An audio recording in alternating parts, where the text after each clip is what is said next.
আসসালামু আলাইকুম। বাংলাদেশের প্রতিটি মানুষকে অন্তরের অন্তঃস্থল থেকে শুভেচ্ছা, ভালোবাসা, ধন্যবাদ, কৃতজ্ঞতা জানিয়ে শুরু করছি। আমি যে চিত্র বাংলাদেশের বিভিন্ন জায়গায়, বিভিন্ন কেন্দ্রে, বিভিন্ন জেলায় যে ছবি, যে তথ্য আমাদের কাছে এসেছে, শত শত হাজার হাজার মানুষ ভোট থেকে তারা ভোট কেন্দ্রে গিয়ে দাঁড়িয়ে আছে। 7:30টার আগের থেকে লম্বা লাইন প্রতিটা কেন্দ্রে। আপনাদের এই যে দায়িত্ববোধ, এই দায়িত্ববোধটা আর একটু কয়েক ঘন্টার জন্য আপনাদেরকে সময় বাড়াইতে হবে। আপনারা জুলাইতে এই দেশে জীবন দিয়েছেন, আপনার সন্তান আপনার নিজের চোখের সামনে মারা গিয়েছে, আপনার এই দেশের মানুষ দাঁড়িয়ে বলেছে যে আমার ভাইকে গুলি করার পরে আমি আমার ভাইয়ের লাশ না নিয়ে যাব না, আমার ভাইয়ের আহত রক্তাক্ত শরীর না নিয়ে আমি এখান থেকে যাব না। পুলিশের গুলির সামনে দাঁড়িয়ে আপনারা টেনে হেসড়ে আপনার আহত ভাইকে নিয়ে এসেছেন। আপনারা সেই জাতি। আপনাদের প্রতিটা কেন্দ্রে আপনি যে ভোটটা দিয়েছেন সেই ভোটটা রক্ষা করার দায়িত্ব আপনার। আপনি সেই ভোট গণনা হবে, ভোট কেন্দ্র থেকে সেটা প্রকাশ হবে, ঘোষণা হবার পরে সেটা আপনারা রিটার্নিং অফিসারের কার্যালয়ে পাঠিয়ে দিবেন। আপনার কাজ নেই, আপনি তারপরে যায় নাক তেল দিয়ে তারপরে ঘুমায়েন। কিন্তু এই সময়টুকু আপনাদের আশপাশে যেখানে জামাত ইসলামের ভাইরা যেখানে এই ভোট কেন্দ্রে থাকবে তাদের পাশে থাকবেন, তাদেরকে আপনারা পাহারা দিয়ে তারপরে রাখবেন। তাদের উপরে যদি কেউ আক্রমণ করতে আসে, কোনো দল, কোনো সন্ত্রাসী গ্রুপ যদি তাদেরকে হামলা করতে আসে, আপনার দেওয়া ভোটের বাক্স কেউ যদি ছিনিয়ে নিতে আসে, সেটা রক্ষা করার দায়িত্ব আপনার। আমরা কালকে থেকে আজকে পর্যন্ত সারা বাংলাদেশে বিভিন্ন জায়গায় আমরা দেখেছি যে তাদের যে হীন প্রচেষ্টা, তাদের যে ঘৃণ্য পরিকল্পনা, সেটা বাস্তবায়ন করার চেষ্টা করেছে বাংলাদেশের মানুষ, জামায়াত ইসলামী বাংলাদেশ এবং সবশেষ সেনাবাহিনীর কথা না বললেই না। তারা এগুলো আপনার রুখে দিয়েছে। সেনাবাহিনীর একটা অংশ গতকালকেও চেষ্টা করেছে যে নীলফামারীর যে ঘটনাটা, জামায়াতের আমির তাকে বিমানবন্দরে সে আসছিল, সে বিমানবন্দরে তো সে কারোর কাছে টাকা বিলি করে নাই, সেখানে তো সে ভোট কিনতে যায় নাই, তার বাড়ি নীলফামারী, সে এখানে বিমানবন্দর থেকে তার 50 লাখ টাকাকে বানানো হয়েছে বিপুল পরিমাণ অর্থ। বাংলাদেশে 50 লাখ টাকা এখন কোনো বিপুল পরিমাণ অর্থ না। এটা হচ্ছে 1 নাম্বার কথা। 2 নাম্বার, সে কোনো জায়গায় ভোট কিনতে যায় নাই। 3 নাম্বার হলো তারে এই জায়গাতে যে আপনি আটক করলেন, এই একই ধরনের ঘটনা, এর চাইতে বেশি পরিমাণের টাকা শহীদউদ্দিন চৌধুরী অ্যানির লোকের কাছে পাওয়া গিয়েছে এবং সেটা টাকা দিচ্ছিল মানুষকে, ভোটের মাঠে পাওয়া গিয়েছে। সেই টাকাটা পেয়ে তাকে সাথে সাথে ছেড়ে দেওয়া হয়েছে।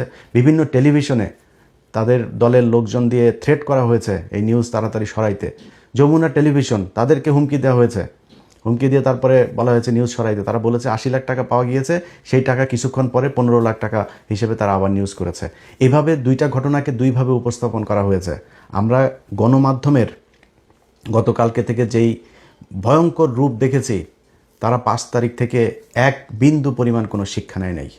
গণমাধ্যমের যারা আছেন, যেসব সাংবাদিকরা এখনও পর্যন্ত এইসব অসভ্য কার্যক্রম চালিয়ে যাচ্ছেন, আপনাদের কাছে অনুরোধ থাকবে, মনে করার কোনো কারণ নাই যে আপনি একটা নিউজ করবেন আর সেটা বাংলাদেশের সব মানুষ হুমড়ি খেয়ে পড়বে, আপনার কথা বিশ্বাস করে তারপর যা ধানের শীষে ভোট দিয়ে আসবে।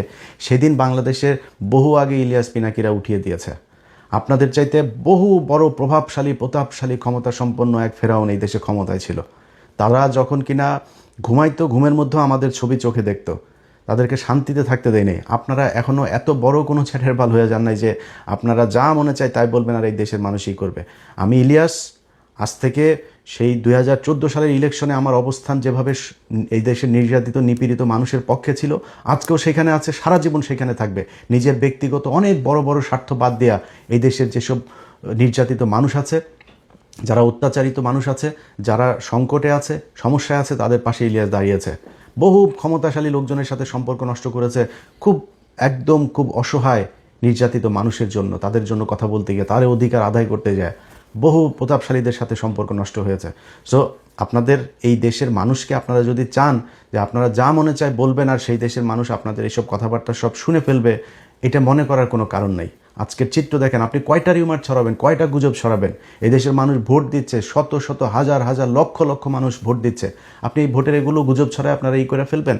অতএব সাবধান করে দিচ্ছি ভাই, এই নির্বাচনকে ঘিরে যদি মনে করে থাকেন বিশেষ কোনো দলকে আপনাদের ক্ষমতায়, কালকে থেকে যে নিউজ আপনারা করেছেন, বিশেষ করে 71 টিভি মানুষ হয় না এখনও পর্যন্ত। এখানে এক দলের দালালরা বের হয়ে আরেক দল আছে, তারা এসে RTV এরা এসে নিউজ করছে। দ্বার প্রান্তে তারেক রহমান প্রধানমন্ত্রী আবার গণভবনের দরজার মধ্যে যা দাঁড়ায় আছে। আরে বাবা রে বাবা, মানে অবস্থা করুণ অবস্থা। তারা প্রধানমন্ত্রী না পারে বানায় দেয়, পত্রিকা অফিসে যদি সেই ক্ষমতা থাকতো কালকে বসায় দেয়, আজকে নির্বাচন হইতে দিত না। এরকম পরিস্থিতি এটা করেছে এই দেশের গণমাধ্যম। তাদের এই ভয়ঙ্কর রূপ কালকে থেকে দেখছি।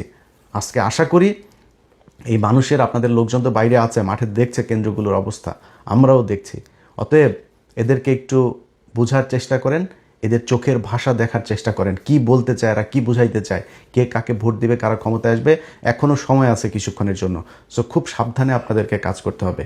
সেনাবাহিনী সেই নীলফামারীতে যেই ঘটনাগুলো হয়েছে সেখানেও ডিজিএফআইয়ের 3-4 জন অফিসার জড়িত, কিন্তু এই সেনাবাহিনীর কিছু অংশ তারা এখনও চেয়েছে যে কোনোভাবে হচ্ছে বিএনপিকে ক্ষমতায় এনে তারপরে 1.5 বছরের মাথায় শেখ হাসিনাকে ক্ষমতায় আনতে, এই দেশের রাজনীতিতে নিয়ে আসতে হবে। এই অবস্থায় দেশে চলবে না।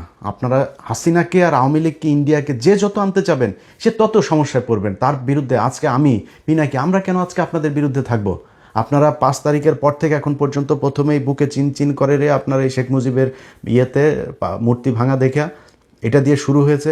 তারপরে আপনারা আওয়ামী লীগের প্রতি প্রেম, আওয়ামী লীগের এই দৃশ্য দেখে আপনাদের খুব খারাপ লেগেছে।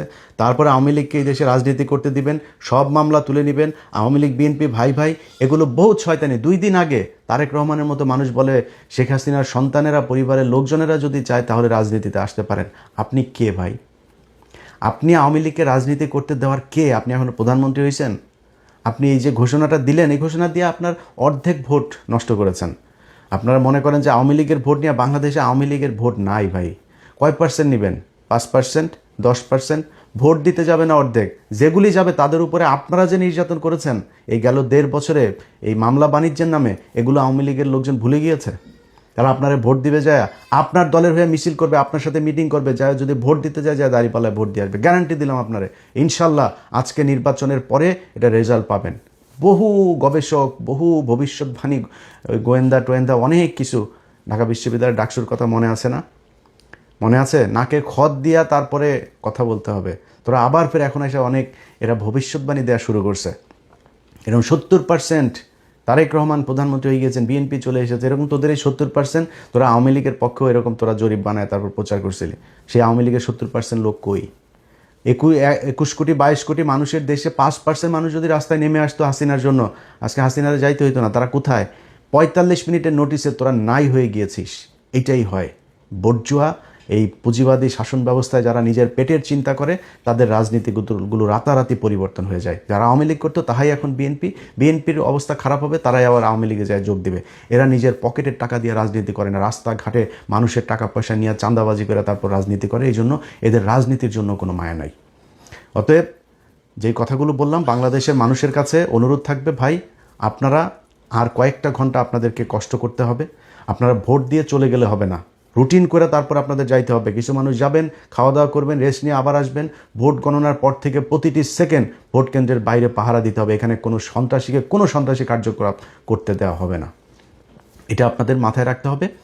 আপনারা এই বাংলাদেশের যেই পরিবর্তনের হাওয়া আমাদের বাংলাদেশের ভাগ্যাকাশে আমরা দেখছি, সেই পরিবর্তন যদি হয়, এটা আপনি আমার জন্য করবেন না, এটা ডক্টর শফিকুর রহমানের জন্য করবেন না, জামাত ইসলামের জন্য করবেন না, আপনার জন্য করবেন। আমি গতকালকে আমার ভিডিওতে বলেছি, ভাই আমি জামাত ইসলামের কেউ না, আমি জামাত ইসলামের এমপিও হব না, মন্ত্রীও হব না, জামাত ইসলামের কাছে আমি কোনো সুবিধা আনতে যাব না। কিন্তু আপনাদের জন্য আমি আজকে এই যে সেনাবাহিনীর সাথে আমার সমস্যা, বিডিআরকে নিয়ে আমার সেনাবাহিনীর সাথে সমস্যা, সরকারের সাথে সমস্যা, আসিফ নজরুলের সাথে সমস্যা, এই সমস্যা এই দেশের আলেম সমাজের এখনও প্রায় 4-5 হাজার আলেম এখনও জেলখানায় আছে।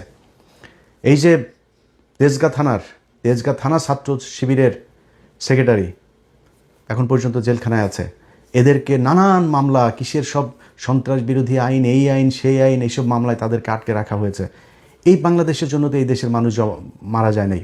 পরের দিন যে আসিফ নজরুলকে যে আপনি এই সন্ত্রাস বিরোধী আইন এটারে বাতিল করেন, এইখানে যারা এর আগে আটক হয়েছে সব কটারে ছাড়ে নাই তারা, এখনও সেই ব্যক্তিগুলো জেলে। আপনাদেরকে আল্লাহ মানে এই যে আজাব আল্লাহ আমার মনে হয় না জীবনে কোনো দিন মাফ করবে। তাদের কারণে আপনারা আজকে চেয়ারে বসে আছেন, অথচ সেই মানুষগুলো এখনও জেলখানায় আছে। বিডিআরের পরিবারগুলো বিশ্বাস না হলে যান জেলখানায় যান। আমি তাদের ভিডিও দেখেছি, ছবি দেখেছি, আমার কাছে তার পরিবারের লোকজনেরা পাঠিয়েছে। প্রতিটা মানুষের কোমরে, এই রানে, পায়ে, নিচে সবার ড্রিল মেশিন দিয়ে আপনার ফুটো করা হয়েছে, পেটানো হয়েছে, প্লাস দিয়ে নখ উপড়ে ফেলা হয়েছে। যান, প্রতিটা মানুষের শরীরে সে আঘাতের চিহ্ন আছে। আপনারা তাদের পাশে দাঁড়ান নাই, তাদের জন্য কিছু করেন নাই। তো ভাই, আপনাদের আল্লাহ আরেকটা সুযোগ দিয়েছে, এই অধিকার আপনাদেরকে আদায় করতে হবে। আমি জামাত ইসলামের কেউ না, কিন্তু এইটুক কথা বলছি যে গতকালকের মতোই বলতে চাই যে আপনি আপনার যে ট্রিটমেন্ট, আপনার ট্রিটমেন্ট আপনি বাংলাদেশের সরকারের টাকায় ট্রিটমেন্ট পাবেন।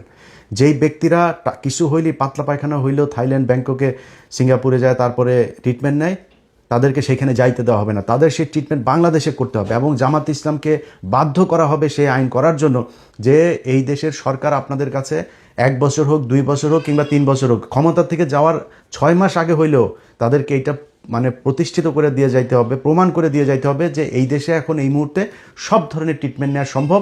এবং কেউ যদি কোনোদিন সংসদ সদস্য হইতে যায়, তাকে নির্বাচন কমিশনের এই মানে এই আইনের ভেতরেই আপনার নিয়ে আসতে হবে যে এই দেশে যে সংসদ সদস্য হবে সে বিদেশে যাইতে পারবে না ট্রিটমেন্টের জন্য। যদি যাইতে চান, আপনি যদি যান, তাহলে এই দেশে যত সাধারণ মানুষ আছে, একদম প্রত্যন্ত গ্রামের একজন মানুষ, তাকেও ট্রিটমেন্টের ব্যবস্থা করতে হবে সরকারিভাবে। যদি আপনার কোনো ট্রিটমেন্ট এমন থাকে যেটা এই দেশে হয় না, তাহলে ওই মানুষটারও এই ট্রিটমেন্ট পাওয়ার সুযোগ এবং তার সেই অধিকার আছে, সেই অধিকার বাস্তবায়ন করতে হবে। আপনি একটা অফিসে যাবেন, আপনি ঘুষ দিবেন না, আপনার যে অধিকার সেই অধিকার ঘুষ ছাড়া করতে হবে। সরকার সেটা বুঝবে, ওই অফিসারকে কত টাকা বেতন বাড়াইতে হবে, কী করতে হবে, এটা তাদের ব্যাপার, আপনি করবেন সেটা। এই দেশে যত ধরনের মানুষ বিদেশ যায়, যত দেশে যায়, ইন্ডিয়া, পাকিস্তান, শ্রীলঙ্কা থেকে যাইতে তার যেই সুযোগ, যেই কয় টাকা খরচ হয় সেই টাকায় নিতে হবে। এরকম অনেক কিছু আছে যেই জিনিসগুলো এই দেশের মানুষকে পাইতে হবে, পাওয়ানোর জন্য ব্যবস্থা করা হবে ইনশাল্লাহ। আপনারা শুধু আর কয়েকটা ঘন্টা এই দেশের, তারা জামাত ইসলাম বলেছে তারা শাসক হইতে আসেনি, সেবক হইতে এসেছে। এই সেবকদেরকে সেবা করার জন্য যে সুযোগ তৈরি করে দেওয়া দরকার, সেটার দায়িত্ব এখনও আপনাদের হাতে। আপনারা ভোট কেন্দ্রগুলোতে থাকবেন, পাহারা দিবেন। এবং সবশেষ আবারও সেনাবাহিনীকে আগেও বলেছে যে ভাই, আপনারা আমাদের সার্বভৌমত্বের প্রতীক, আপনারা ছাড়া এই দেশকেও ঠিক করতে পারবে না। আপনারা যেভাবে দায়িত্ব পালন করছেন, আমার বিশ্বাস আপনাদের হারানো যে ঐতিহ্য, যে কালিমা আপনাদের শরীরে লেগেছে, সেটা সরিয়ে আপনারা আবার ফের এই ভোটের মাধ্যমে মানুষের অন্তরে জায়গা করে নেবেন, সেই প্রত্যাশা থাকলেও দেশবাসীকে বিজয়ের ঠিক দ্বার প্রান্তে সবাইকে অভিনন্দন জানিয়ে শেষ করছি।